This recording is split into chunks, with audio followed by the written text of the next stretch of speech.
მე დავდივარ საპატიმროებში ჩემი ცხოვრების ეს არის ის მდგომარეობა იმის მე ყველაზე მეტად ვარ საკუთარ თავთან და ადამიანებთან ყველაზე ახლოს ამ მდგომარეობაში და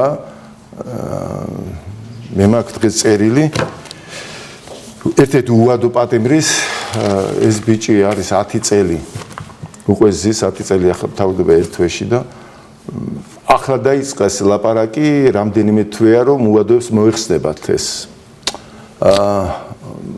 ქალებს მოუხსეს ქალპატიმრებს ისე თქვენ მაგრამ მანამდე ამათ არ იცოდნენ საერთოდ მოიხსნებოდათ თუ არა ერთი წამე წარმოიდგინეთ ეს მდგომარეობა ამერიკის ციხეებში მე წამეკითხავს მაგალითად უადო პატიმრები ითხოვენ ელექტროსკამს იმიტომ ფსიქოლოგიურად ვერ უძლებენ ამ მდგომარეობას არასდროს არ დამთავრდება ხაცა თან არაფერი არ ეხება უადო პატიმრს აი მის თვალწინ რაღაცები გამოდის ამნისტია გამოდის თავრობები იცვლებიან შეწყალებებია არაფერი არ ეხება უადოს არც უდო არც შეწყალება არც რაღაც ამნისტია და ეს ფსიქოლოგიური მდგომარეობა ერთი წამი წარმოიდგინეთ რა ლოდი გაწევს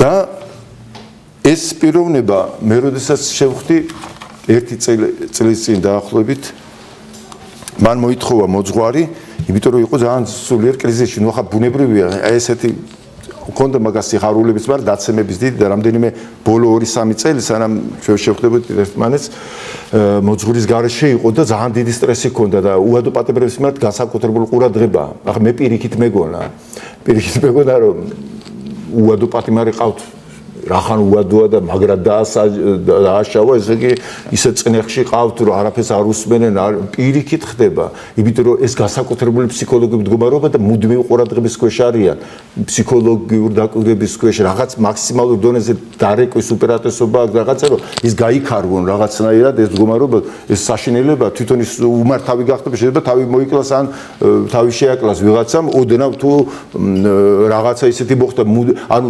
ფეთქებასაშიშ მდგომარეობა ეს და განსაკუთრებული ყურადღების ქვეშ არიან და შემდეგ ამ პიროვნებაში მოხდა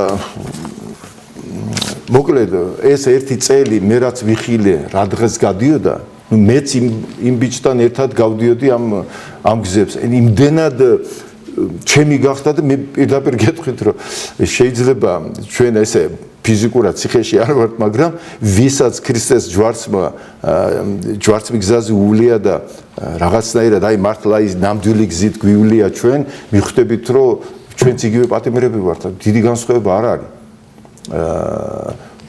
იმასთან შედარებით რაც ქრისტეში რასაც მივიღებთ ჩვენ სად უნდა ვიყოთ და სად ვართ ფიზიკურად ჯერ ამ სხეულში ამ უძლურ სხეულში და ამ წუთის ოფეში ეს როდის დამთავრდება არის ეს ისეთი გადასახლება და ისეთი მე ვამბობ პროპორციულად რომ შევადაროთ ახლა ის უადო პატიმარი ან ძალიან დიდი ვისაც აქვს ეს სასჯელი მისთვის ეს ტკივნეულია იმიტომ რომ გარეთ არ არის გარეთ სადა დედა მამა დაუშვათ დაძმებია სამსახურია რაღაც გართობა მაგრამ აი მე რომ ვინც იგემა ერთხელ მაინც სულიწმიდის გემო იმ სათასასოფლების გემო თუნდაც წუთიერად ის მილიონჯერ აღიმატება ყველანაირ წუთისოფლის სიამტკბილობას თავის დედმამის სიყვარულით დაწყებული და ყველაზე დიდი გართობით დამთავრებული ის და ამ დროს მის გარეშე ხარ შენ აქ აი ეს მდგომარეობა თან ეჭვები შიში შეიძლება სულ არ იყოს ის სამყარო არ მოდის აბა არც ერთი ქრისტიანი არ არსებობს რომელიც არ არის დადაგული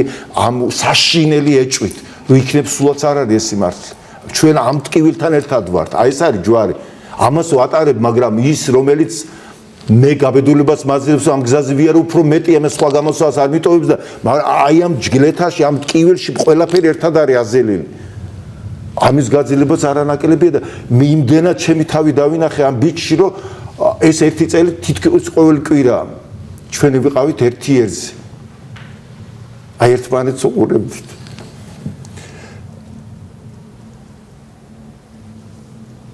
მისი ყველა ტკივილი ყველა ფიქრის მოძრაობა როგორ ხდებოდა ის ყოველ მისვლაზე როგორ ეხეთქებოდა ჩიტივით ამ კედლებს როგორ გამოხატავდა ამას ყველაფერს რომ ხან მე მამა გურომ ყველაფერი მინდა დავამტვრიო დავლეწო ვეხეთქებ შემდეგ იცლებაში აი ეს მთელი ფსალმუნი ეს არის ადამიანის სული მდგომარეობა სად არის სადაც აი აიწევა ფსალმუნი მეცხრე ცაზე აგიყვანს დავითი და მეორე წელს სადეშობა ჯოჯოხეთში სრული უკუნი უფალი ვიღუპები მიშველე ჩავიძირე ტალახში ვარ აი სასო წარკვეთამდეა მისული დავითი არაფერი არ ჩანს გამოსავალი მე უცბად მოდის აი ეს არის ყველაფერი და მე ჩემი აი უყურებდი ჩემს სულში რაც ხდებოდა პრაქტიკულად გარეთ აი გარეთ გამოტანილი აი ამ მდგომარეობაში და ერთად გავიზარდეთ ჩვენ ერთად გამოვზარდეთ ერთმანეთი დღეს ეს მდგომარეობა მე ახლა ამით წავიკითხავ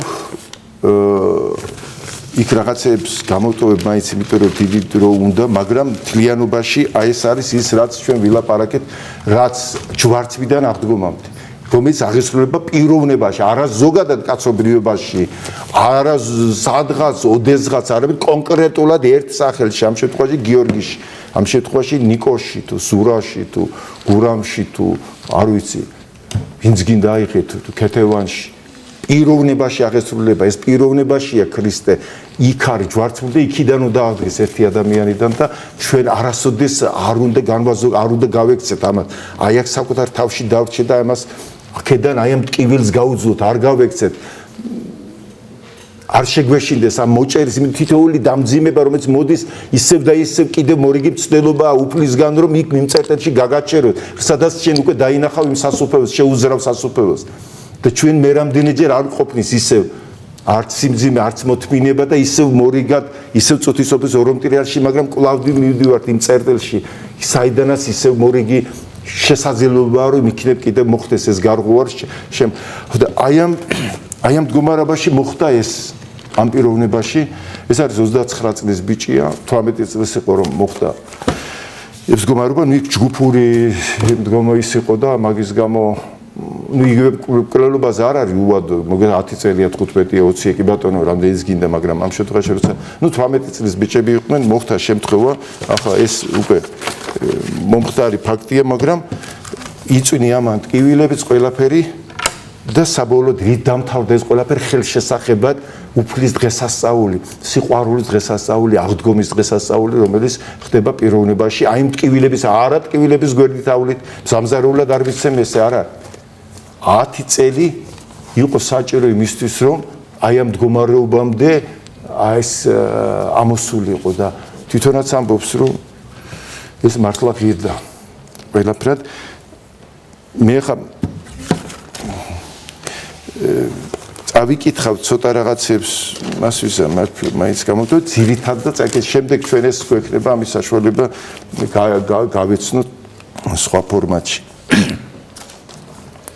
წერილი მოძღვარს გამარჯობა მამა გურამ პირველ რიგში მოგიკითხავ დიდი სიყვარულით გისურვებთ ჯანმრთელობას სიხარულს და ყოველივე საუკეთესო მე აქ ახლა გამოვტოვებ ჩემს მიმართ რაც აქვს პატარა იმას წავიკითხავ და თავარი არის თვითონ რას წერს თავის თავს ნეტავ სულ ერთი წუთით მაინც შეგეძლოთ იმ დიდი სიხარულის წარმოდგენა და განცდა რასაც მე გულში ვატარებ და ახლაც ვგრძნობ ამ სიხარულის მიზეზი მინდა გაგიზიაროთ მაგრამ მანამდე ვფიქრობ აჯობებს თუ კი ყველაფერს თანმიმდევრულად გეტყვით მე ძალიან მიხარია თქვენ რომ გაგიცანით ზუსტად იმ დროს გამოჩნდით ჩემ ცხოვრებაში როცა ყველაზე მეტად მჭირდებოდა ეს და ამისთვის ღმერთის მადლიერი ვარ თქვენთან ურთიერთობა ჩემთვის ძალიან საინტერესო და სასიხარულოა მე ციხეში ვზივარ სადაც ლოგიკურად თუ ვიფიქრებთ ადამიანი დარდში და მწუხარებაში უნდა იყოს მაგრამ დამიჯერეთ ყველა ის დღე როცა ჩემს სანახავად მოდიხართ იმდენად დიდ სიხარულს მანიჭებს რომ ხანდახან მავიწყდება კიდევაც რომ ციხეში ვზივარ ზუსტად ერთ თვეში 10 წელი ხდება რაც ციხეში ვარ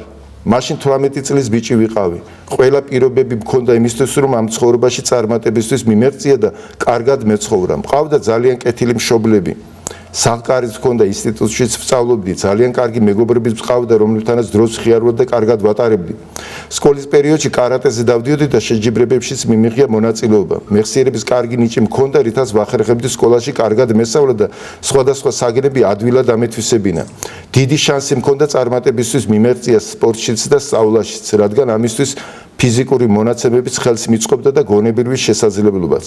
ამ ყველაფრით იმის თქმა მინდა რომ ჩემს ადგილას სხვა ვინმე რო ყოფილიყო ასეთ შანსს კარგად გამოიყენებდა.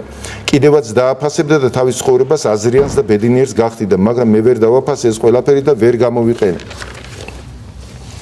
ციხეში გატარებული პირველი 3 წელი ჩემთვის იყო საშინელება და მიწიერი ჯოჯოხეთი. ეს 3 წელი იყო დიდი გამოცდა, ტკივილის გზა, რომელიც მარტოს უნდა გამევლო. ქაოსი, გამოცდილების შეძენის პროცესი და ყველაფერი, რაც გარეთ ყოფნისას ვერც კი წარმოვიდგენდი. 20 წლის ბიჭი ვიყავი, როცა სასამართლომ უვადო პატიმრობა მომისაჯა და მე მეგონა ამით ჩემი უაზრო ცხოვრებაც დასრულდა. ციხეში ყოფნა ჩემთვის იოლი არ იყო, რადგან ყოველ დღე მაშინ რაღაც განსაცდელის გზა უნდა გაგევლო. მე არ ცოდნა გამაჩნდა, არც გამოცდილება. ამ ყველაფერს კი ისიც ემატებოდა, რომ საკუთარ ზურგზე დიდი ლოდი ვიგრძენი. ეს იყო ჩემი დაშვებული შეცდომების და ცოდვების ლოდი. ვერ დავაფასე ღმერთისგან ნაჩუქარი სიცოცხლე, ოჯახი, მეგობრები და ის ყველაფერი, რაც გარეთ ყოფნისას გამაჩნდა. ციხეს ერთი ძალიან დადებითი მხარე გააჩნია, ფიქრი. თავისუფლებაზე ადამიანს უამრავი საზრუნავი აქვს. ხან სწავლობ, ხან მუშაობ, ზოგჯერ ზღვაზე წახვალ დასასვენებლად, ხან მეგობრებს ნახავ და მათთან ერთად გაერთობ. ამ ყველაფრის პროცესში კი ფიქრისთვის ნაკლები დრო გრჩება. ციხეში კი პირიქით არის, არც სწავლობ, არც მუშაობ, ვერ ზღვაზე წახვალ, ვერც მეგობრებთან სამაგეროდ უამრავი დრო გაქვს, რომ მშვიდად იფიქრო ყველაფერზე. ერთხელ კარცერში ჩამსვეს, 5 დღე სრულ მარტოობაში გავატარე. ჯერ შიშის დაძლევა ვცადე, შემდეგ წარსულის მოგონებებს და ოცნებებს დავუწმე დრო. ბოლოს კი ცხოვრებაზე ფიქრი დავიწყე. მინდოდა გამეგო ცხოვრების აზრი და მიზანი რა არის. ადამიანი ჯერ იბადება, იზრდება, ასაკში შედის, კვდება და ამით მორჩა. უამრავი კითხვა გამიჩნდა. რატომ არის რომ ცხოვრებაში სიყვარულთან და სიხარულთან ერთად არსებობს ამდენი გაჭირვება, უსამართლობა და ბოროტება? რატომ ხდება რომ გულით გინდა რაღაც გააკეთო და ამ დროს 1000 დაბრკოლება გხდება?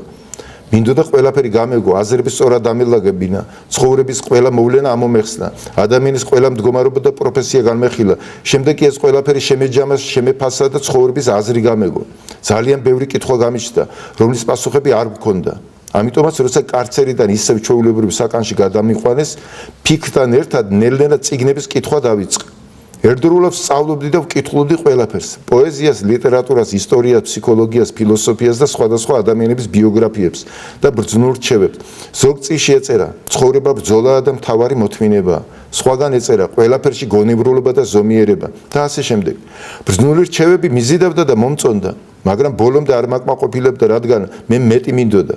მე ისეთი რამე მინდოდა, რაც ჩემ ცხოვრებას არა მარტო აზრიანს გახდიდა, არამედ რაც გულში დიდ სიხარულსაც მაგრძნობინებდა და რის წინაშე დრო და სიკვდილიც კი უძლური იქნებოდა. ერთ წიგნში ეწერა: ცხოვრება საიდუმლოა. ძალიან მომეწონა ეს სიტყვები და გადავწყვიტე ეს საიდუმლო ამომეხსნა. 7 წელი ამ საიდუმლოს ამოხსნას ვცდილობდი. ციხეში ყველას თავისებურად გაყავდა დრო. ზოგი ფიზიკურად ვარჯიშობდა, ზოგი წიგნებს კითხულობდა, ზოგი კი ლოცულობდა. როცა დავინახე რომ პატიმარის ხატებთან სანთელს ანთებდა და ლოცულობდა, ჩემი ბავშვობა გამახსენდა. ჩემი პირველი კარატის მასწავლებელი მორწმუნე კაცი იყო და ყოველ კვირა დღეს კარატის თანაგუნდელები ეკლესიაში დავდიოდით. მოძღვარი არ მყავდა, უბრალოდ ეკლესიაში რომ მივდიოდი, სანთელს ვანთებდი ხოლმე. ციხეში უკვე 4 წელი ვიჯექი, როცა პირველად სახარება და ფსალმუნი წავიკითხე. ერთ ჩემს მეგობარ პატიმართან მოძღვარი მარკოზი მოდიოდა ხოლმე. ვთხოვე რომ მეც ვენახე. ღმერთზე წარმოდგენა ბავშვებიდან მქონდა და როცა ეკლესიაში შევდიოდი, ისე არ გამოდიოდი, რომ ქრისტე ჯვარცმასთანაც წმინდა გიორგის ხატთან არ მოვსულიყავი. ზუსტად 4 წელი და 5 თვე ვიჯექი ციხეში, როცა მოძღვარი მარკოზი გავიცანი. ის დღე ჩემთვის ძალიან ბედნიერი დღე იყო. ციხეში ვიჯექი, მაგრამ თავს მაინც ბედნიერად ვგრძნობდი და იცით რატომ? გულში ვიგრძენ ის დიდი სიხარული, რომელიც ასე ძალიან მჭირდებოდა და ვეძებდი. ყველაზე მეტად ერთი რამე გამიკვირდა: როგორ შევძელი რომ ჩემთვის სრულიად უცნობ ადამიანს პირველივე გაცნობისთანავე გული თავიდან ბოლომდე გადამეშალა და ისეთი რამეები მეთქვა, რაც ჩემ ბავშვობის მეგობრისთვისაც კი შეიძლება არ გამენდო და დამემალა. სახარებაში წავიკითხე: სხვას ისე მოეკეცი, როგორც შენ გინდა მოგექცნენ. ამ სიტყვებმა ჩემზე ძალიან იმოქმედა და როცა ჩემ წარსულს ვიხსენებდი, დიდ სასოწარკვეთილებაში ვარდებოდი. ყველაზე მეტად ჩემზე სახარების იგავებმა იმოქმედა დაკარგული ცხვარი და უძღები შვილი. ბოროტებაზე და სინანულზე ბევრი ნაწერი წამიკითხია მამა გურამ. თქვენ როგორც მოძღვარმა ყველაფერი კარგად და უკეთ იცით, მაგრამ მე ახლა მინდა ჩემი პირადი აზრები გაგიზიაროთ. ახლა რასაც გწერთ, ჩემი საკუთარი გზნობებიდან, გამოცდილებიდან და წარსულიდან გამომდინარე გწერთ. დღევანდელი ჩემი გადმოსახედიდან მე ასეთ რამეს ვიტყვი: სინანული ეს არის დარდისგან დაღვრილი ცრემლი, საკუთარი შეცდომების შეგრძნობა და სწრაფო გამოსწორებისკენ. ხოლო ბოროტებას რაც შეეხება, ბოროტება სხვა არაფერია თუ არა ადამიანში სიყვარულის უქონლობა. ამას იმიტომ ვამბობ, რომ მე თვითონ გამოვიარეს გზა და ახლა ასე დასკვნამდე მივედი, რომელსაც თქვენ გიზიარებთ. ადამიანის გული ეძებს სიხარულს, მაგრამ როცა ვერ პოულობს, იტანჯება. საქმე იმაშია, რომ სიყვარულის გარეშე სიხარულის შეგრძნობა შეუძლებელია, რადგან თუ სიყვარული არ არის, მაშინ შესაბამისად სიხარულიც არ იქნება. აქედან გამომდინარე, თუ ადამიანის გულში სიყვარული არ არის, მაშინ მას მოწყენილობა და ტკივილი მოიცავს. ხოლო ტკივილს მიყავს ან სასოწარკვეთილებამდე, ან გაბოროტებამდე. ერთგვარი პროტესტი საკუთარი უბედურების. მე იმის თქმა მინდა, რომ ჩემი აზრით ბოროტება ეს არის უსიყვარულობისგან დატანჯული ადამიანის გული. ამას საკუთარი წარსული და გამომდინარე გწერთ. მე სიხარულს ვეძებდი სკოლის ასაკიდან მოყოლებული, მაგრამ ვერ პოულობდი, რადგან სიყვარული არ გამაჩნდა. ცხოვრებაზე გული ამიცრუა უსიხარულობამ. მე რომ სიყვარული შემძლებოდა ადამიანების, მაშინ რომ არც გულს ვატკენდი ვინმეს, არც ტკივილს მივაყენებდი და არც ბოროტების გზით დავიწყებდი სიარულს. ციხეში ყოფნისას აღსარება ბევრჯერ ჩამიბარებია. როცა აღსარების წინს გადავშლიდი და ცოდვების სიას ვკითხულობდი, ვცდილობდი გამეგო რა მიზეზმა წარმოშვა ჩემში ესა თუ ის ცოდვა. ბოლოს ასე დასკვნამდე მივედი. ადამიანის ერთ-ერთი ყველაზე დიდი ცოდვა უსიყვარულობაა, რაც სხვა დანარჩენ ცოდვებს წარმოშობს, რადგან სადაც სიყვარულია, იქ არ შეიძლება უსამართლობა და ბოროტებაც არსებობდეს. არც შურიძიებაც იარსებებს, რადგან სიყვარული და გამომდინარე აპატიებ. აღარ ტყუილის თქმა დაგჭირდება, არ ტკივილს მიაყენებ ვინმეს და არც მოიპარავ რამეს, რადგან სიყვარული გაფიქრებინებს, იქნებ როგორი ფიზიკური შრომით აქვს ნაშოვი, ან იქნება ავადარის და ფული წამლებისთვის ჭირდება. სწორედ ამიტომ მივედი იმ აზრამდე, რომ ყველა ჩემი უბედურების და შეცდომების მიზეზი იყო უსიყვარულობა. 18 წლის ასაკში ციხეში მოვხდი, ხოლო 20 წლის ასაკში უვადო პატიმრობა მომისაჯეს. ციხეში ბევრი რამე დავინახე და ვისწავლე. ასაკითაც გავიზარდე. როგორც ყოფილი სპორტსმენი, ჩემთვის უცხო არ იყო ტკივილი და ბრძოლა, მაგრამ ციხეში ძალიან მიჭირდა და რადგან ეს არ იყო ფიზიკური ტკივილი და ბრძოლა, არამედ ბრძოლა ფსიქოლოგიურ მომენტებთან, საკუთარ გზნობებთან და ფიქრებთან, ასეთ ბრძოლას მიჩვეული არ ვიყავი. ამიტომაც მტკიოდა და მიჭირდა. ბოლოს მივხვდი, რომ მარტო კარატეში მიღებული ფიზიკური გამოცდილებით ბრძოლას ბოლომდე ვეღარ გავაგრძელებდი, რადგან ძალიან დავიქანცე და ძალაც გამომელია. ძალა მჭირდებოდა, რომელიც ტკივილსაც მომათმენინებდა და ბრძოლასაც გამაგრძელებინებდა. ეს ძალა წმენაში ვიპოვე. ჩემი 10 წლიანი პატიმრობა 10 საფეხურიან კიბეს გავს. თითო საფეხურზე რაღაც ახალს ვიგებდი და ვსწავლობდი. პირველი 3 საფეხურის ასვლა ყველაზე ძნელი პროცესი იყო. ხან ტკივილით, ხან სიხარულით, ხან დაცემით და ისევ წამოდგომით. როგორც იქნა მე-10 საფეხურზე ავედი. ფეხის გულები სულ გასესხლიანებული მაქვს. რადგან ყველა ეს საფეხური ფეხში შველა მომოვიარე და ყველა საფეხურზე დამსხვრეული შუშები და წვეტიანი ლურსმნები ეყარა, რომელიც ფეხის გულებში მერჭობოდა და ტკივილს მაყენებდა. ახლაც მტკივა და ამ ტკივილში ვეძებ რწმენას. მე 10 წელი დამჭირდა იმის გასაცნობიერებლად, რომ ეს ჩემი ჯვარია. ერთის მხრივ მთელი გულით მიხარო და მოძღვართან ურთიერთობა, მაგრამ მეორე მხრივ ციხეში ყოფნა აღარ მინდოდა. იყო წუთები, როდესაც იმდენად დიდი სიხარული მიგზნია, რომ სულ აღარ მადარდებდა ციხეში რომ ვზივა და ისეთი წუთებიც გადამიტანე, როცა ტკივილისგან მილოცია ღმერთო გამიყვანი თავისუფლებაში. შინაგანაც შუაზე ვიხლიჩებოდი და აღარ ვიცოდი რა გამეკეთებინა. 9 წლიანი პატიმრობის შემდეგ თქვენ გაგიცანით. თქვენი გაცნობა ჩემთვის უდიდეს ბედნიერებად იქცა. ეს იყო ჩემი მეორე გარდატეხა, რის შემდეგაც ცხოვრება კიდევ უფრო სხვა თვალით შევხედე. თქვენ თვითონაც კარგად იცით, როგორი შინაგანი ტკივილი და ბრძოლა მქონდა მე როცა გაგიცანით. თქვენთან ურთიერთობამ სიმშვიდე და სიხარული მომიტანა და ამ ყველაფრისთვის ძალიან მადლიერი ვარ. ძალიან ბევრს ვსწავლობ თქვენგან და ეს ძალიან მახარებს. რაც ყველაზე მთავარია, 7 წელი ცხოვრების საიდუმლოს ამოხსნას ვცდილობ. ზუსტად ერთ თვეში 10 წელი ხდება, რაც ციხეში ვზივარ. გადავწყვიტე ცოტა ხნით სხვა საკანში გადავსულიყავი მარტო და იცით რატომ? მინდოდა 10 წლიანი პატიმრობა შემეფასებინა. მარტოობაში მშვიდად მეფიქრა და ანალიზი გამეკეთებინა. რა შემძინა და მომიტანა ამ 10 წლიანმა პატიმრობამ? რა ვისწავლე? ბოლოს და ბოლოს ცხოვრების საიდუმლო რაში მდგომარეობს? ცხოვრებაზე 7 წლიანმა ფიქრმა, წიგნების კითხვამ, საკუთარმა გამოცდილებამ და ტკივილიანმა გზამ ასეთ დასკვნამდე მიმიყვანა. ცხოვრება დიდი და ხანმოკლე სკოლაა, სადაც საბოლოო ჯამში ადამიანები სწავლობთ სიყვარულს, ერთმანეთის გაგებას და ვცდილობთ ხანდახან მაინც თავი ბედნიერად ვიგრძნოთ.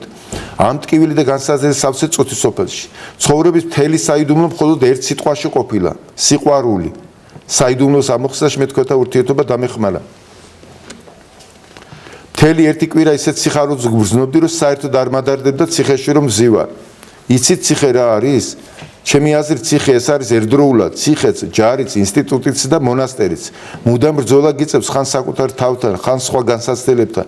იბრძვის, სწავლობ, ნანობ და ლოცულობ. ამ პროცესში დროც მიდის, წლებიც გადის და ნელ-ნელა ხვდები, რომ ამ ცხოვრებაში სიყვარულის გარდა ყველაფერი ხანმოკლე და დროებითია.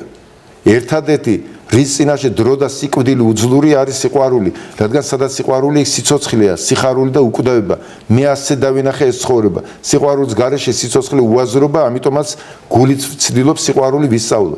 ყოფილა მომენტები, როცა ხან მეგობარს, ხან ახლობელს უკითხავს ჩემთვის რჩევა, გარეთაც და ციხეშიც, ადამიანისთვის მithქვამს, ცხოვრება ბრძოლა, ტკივილი უნდა მოითმინო ხოლმე და 1000 სხვა რამე მithქვამს. დღეს მე რომ ვინმე მკითხოს, როგორ ვიცხოვრო, მე აღარ დავიწყებ 1 საათიან ლექციის კითხვას, ჯერ ცხოვრებაზე ყველაფრის ჩამოთვლას და შემდეგ ახსნა განმარტებას. მხოლოდ ასეთ პასუხს გავცემდი. სიყვარული ისწავლე და თვითონ სიყვარული გასწავლის ცხოვრებასაც და ადამიანებთან ურთიერთობასაც. ეს ჩემი საკუთარი სიტყვებია, რომელმაც გულში უდიდესი სიხარული მაგზნობინა, რადგან ჩემი გონება და გული ერთმანეთის თანხვედრამდე მოვიდა, რამაც სიმშვიდე მაგზნობინა. როცა წიგნებს კითხულობდი, ხშირად გონება სხვა რამეს მეუბნებოდა, გული კი სხვას. ამიტომაც სიმშვიდეს ვერ პოულობდი. იმის წაკითხვა, რომ ცხოვრება ბრძოლა, ტკივილი უნდა ითმინო, იმრჩევა დარიგებების მოსმენა არ იპარო, სხვისი არ გშურდეს, ილოცე, მარხვა დაიცავი, შეცდომები შეინანე და სხვა, ჩემ გულს ბოლომდე ვერც შვებას ანიჭებდა და ვერც სიხარულს. მაგრამ როცა დავიწყე ფიქრის სიყვარულზე, მივხვდი, რომ ეს ერთადერთი რამეა, რაშიც გონებაც და გულის თანხვედრაში მოდის. გული სიხარულს ითხოვს. ამის მოცემა კი მხოლოდ სიყვარულს შეუძლია. ამიტომაც ვცდილობ სიყვარული ვისწავლო, რომ ამით გულს სიხარული ვაგზნობინო. სწორედ ამიტომ მიხარია თქვენი ნახვა. ჩემს აწილიან პატიმრობაში 2 გარდატეხა მოხდა. პირველი გარდატეხა იყო, როცა გავიცანე მოძღვარი მარკოზი, როცა მივხვდი, რომ კარატის ილეთებით კი არა, წმენით უნდა მებრძოლა. როცა დავიწყე ღმერთზე ფიქრი, მარხვა, ლოცვა, წიგნების კითხვა და მცდელობა ჩემი ცხოვრება აზირანი გამეხადა. ხოლო მეორე გარდატეხა იყო, როცა თქვენ გაგიცანეთ, როცა მივხვდი, რომ თავარი მაინც სიყვარულია. 10 წელი ციხეში ვზივარ და მხოლოდ ახლა მივედი იმ შეგნებამდე, რომ ჩემი მხრიდან ლოცვა, უფალო, თავისუფლებაზე გამიყვანე, არასწორია, რადგან ეს ჩემი გზაა, ჩემი ჯვარი და ჩასატარებელი ბრძოლა. როცა ამას მივხვდი, ძალიან დიდი სიხარული ვიგზენი გულში. ჩემი ბავშვობა გამახსენდა და ერთი ასეთი შედარება მომაფიქრდა, რომელსაც ახლა თქვენ გწერთ. ბავშვობაში კარატეზე დავდიოდი. 14 წლის რომ ვიყავი, თბილისის ჩემპიონატში მონაწილეობა მივიღე.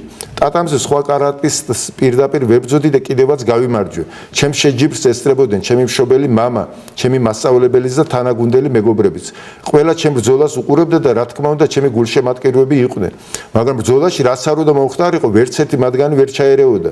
თუნდაც ხელი მეტკინან სახეში ფეხი მომხვედროდა და ძირს დავცემულიყავი, ტატამზე ვერც ერთი ჩემი ძვირფასი ადამიანი ვერ გამოვიდოდა, რადგან ეს ჩემი ბრძოლა იყო, რომელიც მარტოს უნდა ჩამეტარებინა. ერთი წუთით წარმოიდგინეთ, რა სასაცილო სურათი იქნებოდა, თუ კი ბრძოლაში ხელს ვიტკენდი. და ამის გამო მამა ჩემი მასწავლებელი და მეგობრები ტატამზე გამოსულიყვნენ და იმ მოწინააღმდეგე კარატისტისთვის ჩხუბი დაეწყოთ. რატომ დაატყი ხელი ჩემს შვილს, ჩემს მოსწავლეს რატომ მიაყენე ტკივილი და ასე შემდეგ. ხომ სასაცილო სანახაობა იქნებოდა. მე იმის თქმა მინდა, რომ ყველა ადამიანს აქვს თავისი ჯვარი, გზა და ჩასატარებელი ბრძოლა. ასეთ შეგნებამდე მივედი, ძალიან მტკივა. მაგრამ მე ახლა უკვე მებრძოლი ვარ და ბოლომდე ვიბრძვი. 10 რაუნდი უკვე გამოვიარე, დავიღალე, დავიქანცე, ზოგჯერ ძალაცმელება და ნოკაუტშიც, დეპრესია, ვარდები, მაგრამ მე წამოდგომას და ბრძოლის გაგრძელებას ვცდილობ. ჩემს ყოველდღიურ ცხოვრებას რაც შეეხება, მაშინ ყველაფერი ხდება. ხან მიხარია, ხან მტკივა, ხან მოწყენილი ვარ და ერთფეროვნება დეპრესიაში მაგდებ. როცა მიჭირს ვეძებ წმენას, ამ ეტაპზე ჩემთვის 2 ბედნიერება არსებობს: პაემანი ოჯახთან და ურთიერთობა მოძღვართან. კომპიუტერის კურსების შესწავლა დაიწყეს და ამით დროც გამყავს და ცოდნასაც ვიღებ. ზოგჯერ მუსიკებს უსმენ, ზოგჯერ ვოცნებობ, ზოგჯერ ვფიქრობ და ასე შემდეგ. უვადო პატიმრობა იოლი ნამდვილად არ არის, მაგრამ ნათქვამია, იმედი ბოლოს კვდებაო. როცა თავისუფლებაზე გამოვალ, მინდა ცხოვრება სუფთა ფურცლიდან დავიწყო და ამ ფურცელზე დიდი ასოებით სიყვარული და სიხარული დავწერო. თუ გამიმართლებს ოჯახსაც შევქმნი და ჯვარსაც დავიწყე. რა თქმა უნდა, ჯვარის დაწერას თქვენ გთხოვთ. ზუსტად არ ვიცი, როდის გავალ ციხიდან. მაგრამ ერთი რამე ვიცი დანამდვილებით. სიყვარულის გარეშე ცხოვრება ყველგან მოსაწყენი და უაზრო იქნება. ადგილს არავითარი მნიშვნელობა არ აქვს. ციხე, სოფელი, მთა, ზღვა, სახლი, მონასტერი თუ სხვა. ცხოვრება ყველგან შესაძლებელია, თუ სიყვარული და სიხარული იქნება. მე ცხოვრება ასე დავინახე და ასე შევაფასე. ცხოვრება დიდი საიდუმლო. ადამიანის ცხოვრება ძიების პროცესი.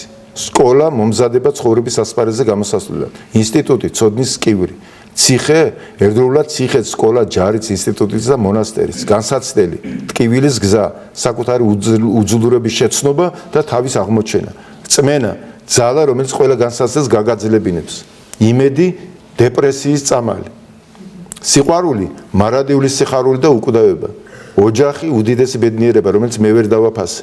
მეგობარი, გულის მესაიდუმლე და ცხოვრების მეგზური. შეყვარებული, ყველაზე დიდი სიხარული, რაც ნახევრად ვიგზენი, რადგან ცალმხრივი იყო. დარდი, წუხარების ისეთი წუთები, რომელსაც უხდება ცოტა ღვინო და მშვიდი ფიქრი. უიღბლობა, მომენტი საკუთარ შეცდომებზე დაფიქრების. გული, ბრძოლის ველი.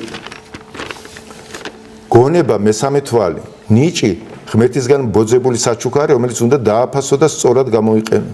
ცოდნა, ცარიელი ძალა, რომელთაც სიკეთესაც ჩაიდნენ თუ გინდა და ბოროტებასაც.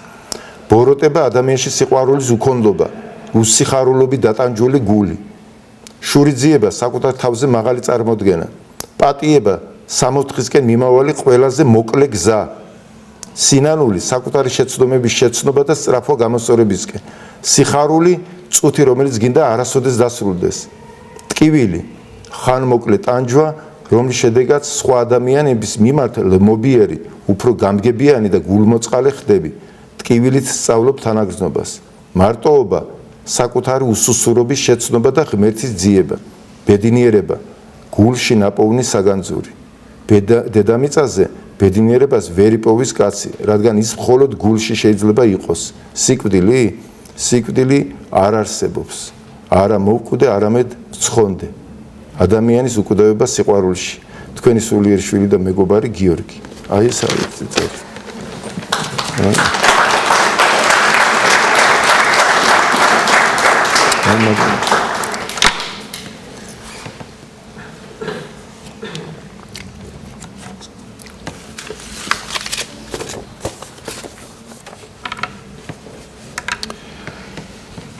მადლობა უფალს ყველაფრისთვის და ამ სიყვარულისთვის. ეს არის ჩვენი აი ეს მოწმობა. ეს არის უტყუარი დასტური ქრისტეს აღდგომის და არა რაღაც სადღაც წასვლა და რაღაცების მონახულება, წმინდა ადგილების თუნდაც და რაღაცა არქივების და ინფორმაციების, ეს ყველაფერი, მაგრამ ერთი ადამიანის ცოცხალი მოწმობა გადაწონეს ყველა ერთად აღებულ, ყველანაირ ქაღალდში დაწერილ მტკიცებულებებს ქრისტეს არსებობაზე. სახარების ძალა სწორედ ამაშია და მამების ნაწერის, რომ ეს სწორედ იმათი დაწერილია, ვინც იმ განცდაში იმყოფებოდა და აი ეს ჩანს ხოთაშორის თქვენ ყველა შეგვიძლია გავარჩიოთ ერთმანეთისგან, რომელია უბრალოდ ტრაქტატი, რაღაცაზე დაწერილი და ის, რომელიც ამ სიჭარბიდან დაიბადება. აი ამ ბიჭს ახლა რა უნდა მოესწრო, ამდენი 18 წლის ბიჭია და აი მსჯელობებს რომ ნახოთ, მე მაგალითად აი რამდენი წიგნი წამეკითხავს, რამდენი წელია, აი სრული აღწევს მშვიდობით ვამბობ, რომ ეს წლომები, რაც ეს მისია პირად მას წაუკითხებს გარედან აბსოლუტურ თანხვედრაშია, აი თუნდაც ბოროტებაზე მისი გაგება აქ რასაც წერს, იმაზე სიყვარულის ეს თვითონ მივიდა, თვითონ დგას იქ. აი ეს არის მტკიცებულება ქრისტეს აღდგომის და რომლის განცდისკენ გზაში ვარ ჩვენ ყველანი. არ არის აუცილებელი რომ ისე ვამბობ, რომ ესე რო იყოს, რომ უადო პატიმრობაში იყოს ქრისტეს აღდგომის განცდის გარანტია პირდაპირ მნიშვნელობით, პირველი მე წავიდოდი და ყველა რიგში წყვეტა იქნებოდა. ყველა იქ ვიქნებოდი, ვინ არ წავიდოდა მას. ეს არის შანსი, შესაძლებლობა. სადაც ადამიანი სხვა უადო პატიმრებიც არის, მაგრამ ყველაში სამწუხაროდ არ მოხდება. უბრალოდ აქ ჩანს, რომ არ არსებობს მდგომარეობა, რომელშიც ადამიანი არ განისწავლოს და არ ამაღდეს. არც ერთი განსაცდელი არ არის დაშვებული შურისაძიებლად ან შემთხვევითობის გამო, ან რაღაცის გამო, რაც არ უნდა ჩანდეს მძიმედ და მწვავედ. ყველაფერი ეს არის ერთი ცოცხალი ღმერთის შეხება, ყველა ტკივილის მიღმა. აი ეს არის ჩვენი სიმწიფე, სულიერი სიმწიფე და თუ კი ჩვენ აი ამ სიმწიფემდე ავმაღდებით, არ გავექცევით ამ განსაცდელს, ამ ტანჯვას, არ დავარქმევთ სახელებს, ამ რატომ კითხვებით, არ დაუპირისპირდებით და გვეყოფა სიმძიმე, რომ დავრჩეთ ამ ტანჯვაში, ერთ წერტილში, ერთ წამში შეიძლება მოხდეს ის აღდგომის სიხარულით შეიცვალოს ამ მთელი ტანჯვის სიმწარე, ეს აგონია და ამ დიდმარხვის დღეების ბოლოს ჩვენ მაღდურმა გველოდება და ღმერთმა ქნას და უფალმა ინებოს ყველა ჩვენგანში წარმოეშვას აი ესეთი ძალა და წმენა რათა ჩვენ ეს აღდგომის სიხარულით გავწყინდეს ჩვენი სულები და მარადილ სიხარულში დავრჩეთ აი ამ აღდგომის სიხარულში დავრჩეთ მარადის და არასოდეს არ დაგვიყვამდეს და გავიხაროთ უფალთან ერთად აქაც და იქაც იმ სოფელში